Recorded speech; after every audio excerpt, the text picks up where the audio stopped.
Peace be upon you and God's mercy and blessings. God willing, we will talk about the Starpoint grounding, which is the grounding of the Starpoint for current transformer attempts, according to IEEE C57 3.3 guidelines. We have two very important events that we must know. Number one, the secondary of the current transformer must be grounded, meaning the secondary winding of the current transformer must be grounded. Number two, the secondary of the current transformer must be grounded at a single earth point, meaning there must be only one grounding point in the secondary circuit of the current transformer. In this video, we will talk about the first point only, which is why the secondary winding of the current transformer is grounded.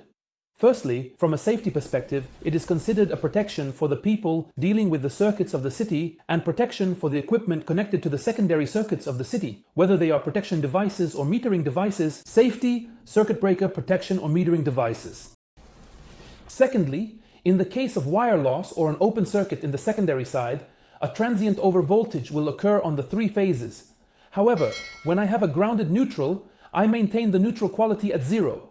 This way, the amount of insulation needed to handle the current is much less, and consequently, the cost will also decrease. Thirdly, there is stray capacitance between the primary and secondary, and of course between the primary and ground, and between the secondary and ground.